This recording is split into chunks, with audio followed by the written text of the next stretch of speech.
नमस्कार दोस्तों, स्वागत है आपका हमारे YouTube चैनल पर, जहां हम आपके लिए रहस्यमयी और चमत्कारिक कहानियों को लेकर आते हैं। आज की हमारी कहानी बहुत ही रोमांचक और अद्भुत है।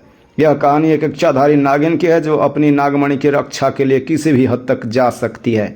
इस कहानी के माध्यम से आप जानेंगे कि कैसे नागमणि पाने की चाहत में इंसान अपनी जान तक गंवा सकता है। अगर आपको यह कहानी पसंद आए तो कृपया हमारे चैनल को सब्सक्राइब करें, इस वीडियो को लाइक करें और शेयर करें और कमेंट में हर हर महादेव लिखना ना भूलें, ताकि भगवान शिव की कृपा आप पर बनी रहे। तो चलिए शुरू करते हैं आज की यह अद्भुत कहानी। दोस्तों, हम सभी ने सुना है कि हर इच्छाधारी नागिन के पास उसकी नागमणि जरूर होती है। कहा जाता है कि जब स्वाति नक्षत्र की पहली बारिश होती है और उसकी पहली बूंद किसी कोबरा सांप के मुंह में चली जाए तो वह सांप अपने मुंह में नागमणि उत्पन्न कर लेता है। यह नागमणि बहुत शक्तिशाली होती है। इसके पास ऐसी अद्भुत शक्तियां होती है जिससे नाग किसी भी रूप में बदल सकता है, मनचाही जगह पर पलक झपकते ही पहुंच सकता है और अपने आकार को बड़ा या छोटा कर सकता है। नागमणि का प्रकाश इतना तेज होता है कि इसे कई किलोमीटर दूर से भी देखा जा सकता है। लेकिन इच्छाधारी नागिन अपनी नागमणि को हमेशा लोगों की नज़रों से छुपा कर रखती है। अगर कोई उसकी नागमणि छीन लेता है तो वह नागिन बेहद क्रोधित हो जाती है और अपना प्रतिशोध लेने के लिए कुछ भी कर सकती है। आज हम आपको एक ऐसी ही सच्ची घटना के बारे में बताने जा रहे हैं जो बिहार के दरभंगा जिले के एक गांव में घटित हुई थी। इस घटना ने उस गांव के लोगों को हैरान कर दिया था। यह घटना दरभंगा के एक गांव में घटित हुई थी जो शहर के बाहरी इलाके में स्थित है। इस गांव में संदीप और धर्मेश नाम के दो व्यक्ति रहते थे। दोनों बहुत अच्छे दोस्त थे और अक्सर अपनी बकरियों को चराने के लिए जंगल में जाया करते थे।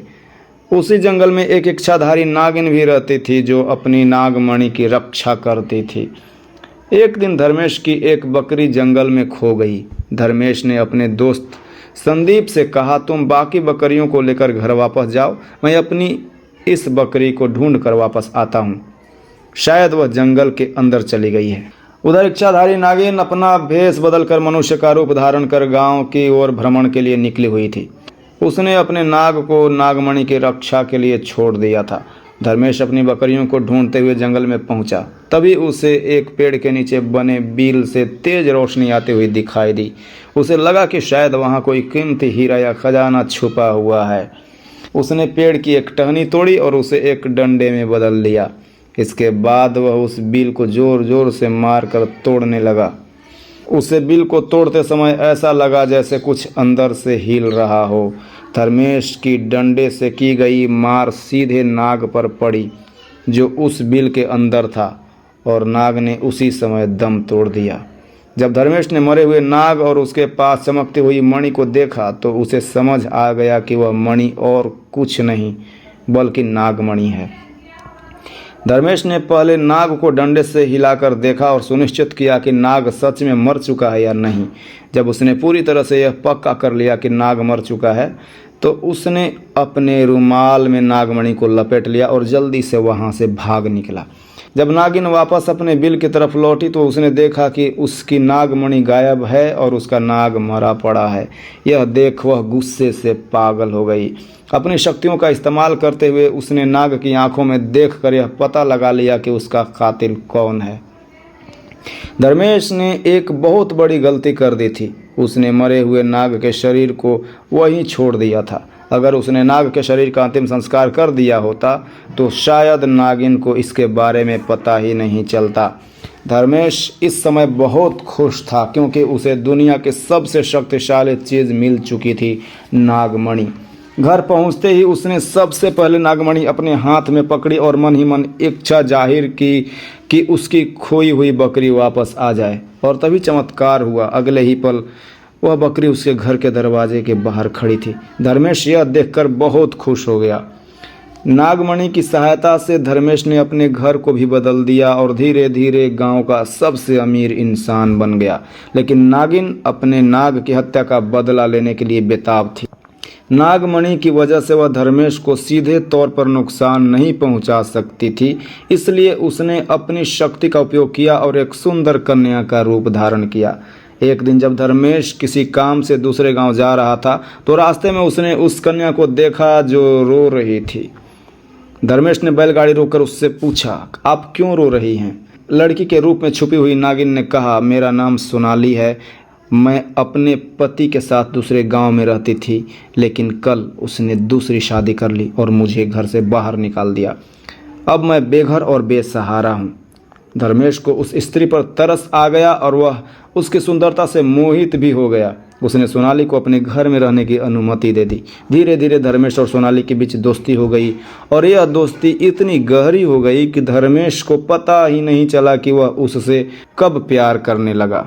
एक दिन धर्मेश और सोनाली घूमने गए। सोनाली ने मौका देखकर धर्मेश से पूछा, तुम्हारे गले में यह चमकती हुई चीज़ क्या है? धर्मेश ने जवाब दिया, अरे यह कुछ खास नहीं, बस एक साधारण सा आभूषण है। मुझे यह बहुत पसंद है, इसलिए इसे गले में पहना हुआ है। यह वही नागमणि थी जिसे धर्मेश ने नाग को मारकर हासिल किया था। सोनाली ने मुस्कुराते हुए कहा, क्या तुम इसे मुझे कुछ समय के लिए दे सकते हो?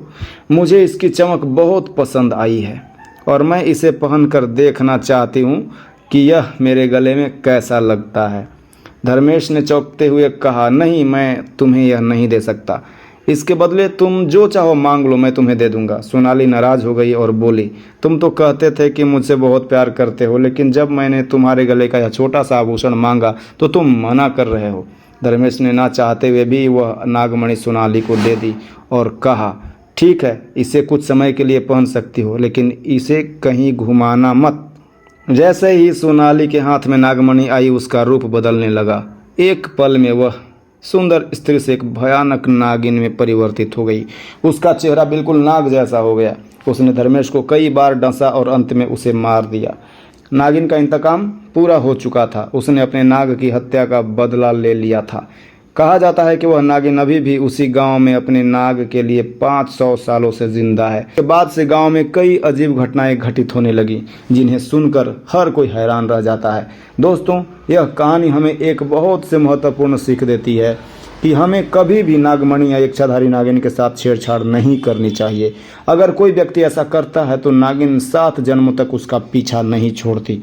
अगर आपको यह कहानी पसंद आई हो तो कृपया इस वीडियो को लाइक करें, हमारे चैनल को सब्सक्राइब करें और नीचे कमेंट में हर हर महादेव ज़रूर लिखें।